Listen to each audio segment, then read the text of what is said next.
everybody, welcome back to my channel. I'm Nazarene Veronica, and today I'm back with another reaction video where I'll be reacting to a video called Jordan Peterson Exposes the World Economic Forum with Joe Rogan. Let's take a look. I've been trying to understand the driving ideas underneath this globalist utopian tyranny that seems to be developing from the top down. And I think it's driven, at least in part, by this religious vision that I already described, that you have to construe culture itself, especially industrial culture, as the tyrannical father raping and pillaging everything in its way, which is an unbelievably dangerous way to think, too one-sided.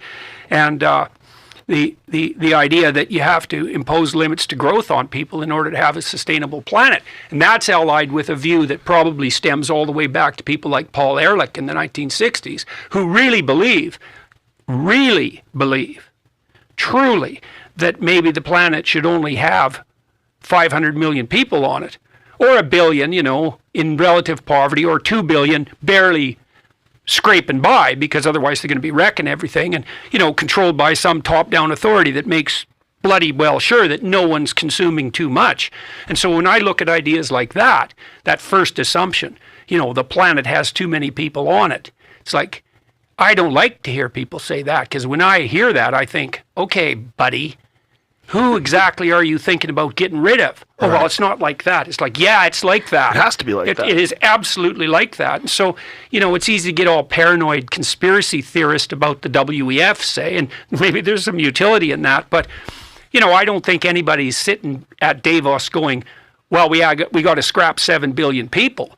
But if the underlying narrative is the one I just described, virginal planet, tyrannical patriarchy, and rapacious individual, and you believe, well, we're overpopulated, like Paul Ehrlich has believed since really literally the mid-1960s, then how is it not going to be that the policies that you craft stemming from that narrative are colored by the belief that there's far too many people? And I've really felt that I've been at war for the last 6 months. And I would say it's war because what I observed happening in Europe when I was there last was that, well, and you can see this, you don't have to be in Europe to see it, but it's more direct if you're there, is that it's pretty damn clear that the globalist utopians are willing to sacrifice the poor for the sake of the planet. And they're doing that by cranking energy prices up through the roof, and that means that people die. Lomborg has estimated that maybe you have to turn your thermostat down by 3 degrees, right? Save the planet. We don't have enough energy. We'll pay you not to use your electricity between 5 and 6, which is what they're doing in the UK. You turn your damn thermostat down 3 degrees, that sounds like nothing. But if you're old, that radically increases the probability that you'll get a respiratory disease and die. And if the Europeans would have had a cold winter, and that could still happen, Lomborg estimated it'd wipe out 135,000 people. It's like, well, we're just making energy more expensive. It's like, what do you mean you're just doing that? So imagine the economic system. It's a pyramid. There's a bunch of people at the top. They have almost all the money. That's par for the course for any productive system. Any system that's productive ends up with a distribution like that. It's like a law of nature. And then you move farther down the pyramid till you get down to the bottom where most of the people are, and they're barely clinging on to the edge of reality, right? It doesn't take much of a crisis to tip them into death. And then you crank up energy prices. Well, what happens is you just take a bunch of those people at the bottom of the distribution, the poor that the left is so, hypothetically concerned with, and they're just done. They go from barely hanging on to not hanging on. And their kids go from having some ghost of a chance of opportunity to having none. And I could see this coming.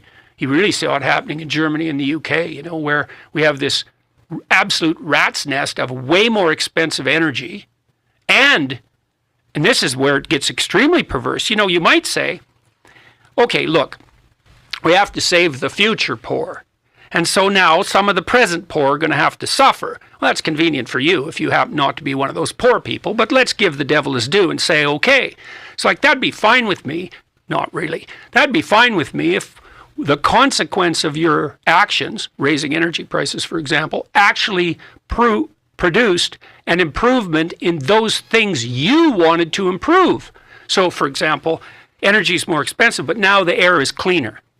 But that isn't what's happened in Germany. Right. What's happened in Germany is energy is like 5 times as expensive, and the coal plants are back on.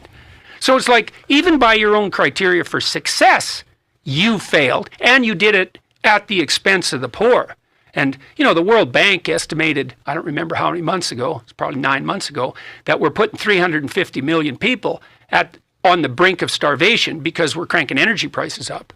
And so for me, it's like, that's 350 million people. That's 3 times as many as the communists killed, in their 6 decades of trying.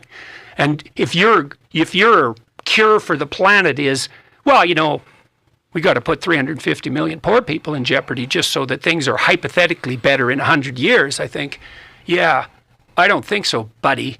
And also, it's a little bit too convenient for me that your prescriptions to save the planet are accompanied by this insistence that the only way forward to that is to give you all the power.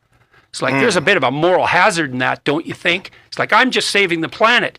Give me all the power. It's like, you want to save the planet? Or do you want the power?